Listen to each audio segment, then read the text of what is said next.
My name is Carl Bennett, and I ended up in Camp Zama in 1966. I'd been wounded in Vietnam. They couldn't do anything for me, so they sent me to Camp Zama, where Camp Zama actually saved my life, not only healed my wounds, but I also met my future wife, which now we've been married 50 years.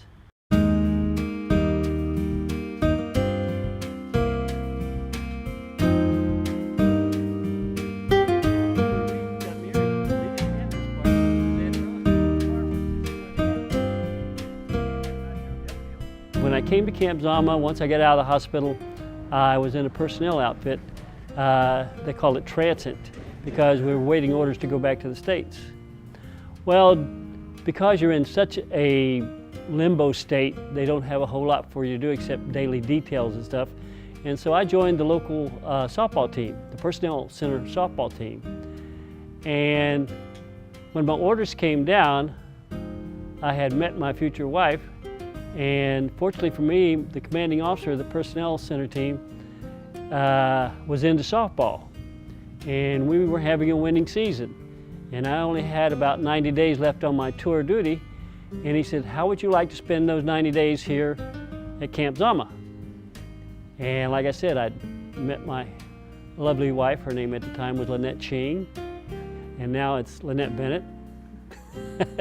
People kid her about that. But and I told the old man, let me think about it. Yeah, I'll stay. So that's how I ended up at Camp Zama. Spent 2 years here. Loved every minute of it. And it's the dearest place in my heart. This was the movie theater, and this is where we had our first date. She and her girlfriend were pushing their bikes down. They both had flat tires on them. And I just gotten out of the hospital, and a buddy of mine and I were sitting up on the hill, just taking in the cherry blossom times, I think. And she comes in, she's come back out with a pump. And my buddy, being the more outgoing guy, says, hey, you need any help? She says, sure. So we go down there. Well, he's not very mechanically inclined, so I'm the one who gets stuck with doing the grunt work. So we get the girls going, and when he says, let's go ride around with them. I says, well, they look like dependents. And back then, she and her girlfriend looked like dependents. And he said, oh, come on. So we go riding around with them, and through talking with her, I find out that she's working here. And I said, well, you gonna be out here tomorrow? Probably. For the next 2 weeks, I rode all over this base looking for her. And so I'd given up. I said, I don't know what happened. And so I'm on my way. I'm gonna go to the movie. But I went to the snack bar to get something to eat before I came to the movie. And back then, they had the telephone booths here. And they were like half moons up to about your waist. Then it was completely enclosed, and the top half were doors that swung open like this, you know? And so these doors just burst open, you know? She says, hi. I said, hi. She says, you remember me? Then it hits me who she was. The lady that said she's gonna be out there. My legs look like tree stumps, you know, from riding around all over the base. I said, sure. She said, what you doing? I said, I'm getting ready to go to the movie. What are you up to? I'm trying to get a hold of my friend. We're gonna go take scuba diving lessons. And she tried calling her friend again. She said, do you think letting the phone ring 10 times is, sufficient to assume she's not there? I said, sure, but you might want to let it ring a couple other times. And that's how we ended up here at the theater watching Patch of Blue back in '67. I was a Spec 4, and that's a specialist 4th class. And shortly after being here for a while and being first string third baseman, the company commander decided I needed to be a Spec 5. So I was promoted to specialist 5th class. And then after my wife and I married, we left Camp Zama and we were reassigned to West Point, the military academy, where we spent 2 years and where my daughter was born. But I eventually left the Army after 10 years at the rank of Staff Sergeant. Geez, this is great. A lot of memories on this old softball field. But we played a lot of our games over there on that field, but we played this field as well. But I don't recall, we didn't have any lights. There were no lights on the field at the time. That's what's different. And of course we didn't have the covered seating back there. It was more like this area over here, but without the lights. Before, I remember this was a service club back in 1966 and 67 when we were here.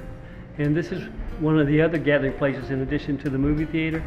And guys, this was kind of the first taste of home that we were getting when we came back.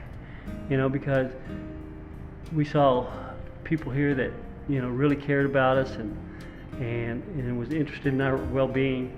And we got introduced back into kind of the American culture at the time, you know, and the different little games we used to play, that like Monopoly and things like that you didn't get over there.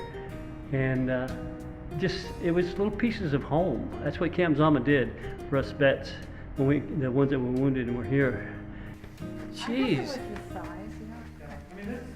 Yeah. Yeah, this was it. We stood right there. Yeah, because So this was all like it is now? Yeah, This pretty is much, fine. yeah. But you have pews on that side. Yeah, they had some pews up there. I was in shock at the time. I don't remember a whole lot. Other than I do. Or did it take a kick? Yeah, like I said, I was in shock. Oh, after 50 years, it just gives you goosebumps. I don't know about you, but it just, you know, it makes it feel like it was that day again, you know? Her friends were on this side, and my friends were on this side. In the same way at the NCO Club during the reception. I don't know what it was. Hers were on one side and mine was on the other side. I got to thinking about Camp Zama because of our 50th wedding anniversary coming up. And so I started looking at some YouTubes. And I couldn't believe it. This one guy, he had a GoPro. He rode all over Camp Zama. And when I saw some of the old places as he passed them, I got the idea. I says, you know, that would be nice, you know, if we could do it. So we just started talking about it, and the next thing you know, that's like anything else that we talk about, sometimes it comes to fruition. So, and I wanted to be very special for my wife, because we do cruises and things, and we do special things on anniversaries and things, but this was a special anniversary. And we just felt that Camp Zama was the place to be on our 50th wedding anniversary. Matter of fact, babe, let's go down to the bottom of the hill where we met 50 years ago. Yeah, it was about right here. on the Yeah. road. And I'd like to do something that I should have done 50 years ago. Replace the.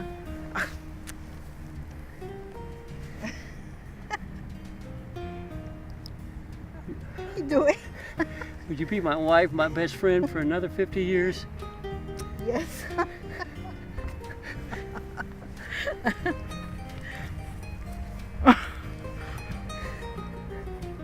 I thought we were going to get married. My first ring, the stone fell out, and we were going to, for the golden anniversary, we were going to get matching gold bands this year. What happened to that?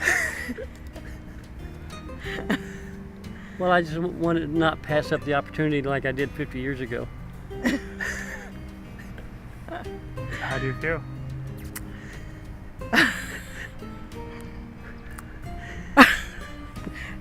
Oh, I'm happy. You know, when you go through an experience like this, it's surreal, because I don't know how many people on the face of this earth has had an opportunity to go back to the place where their life really began. And that's the only way I can say it. I get choked up thinking about it, because this is where my life began.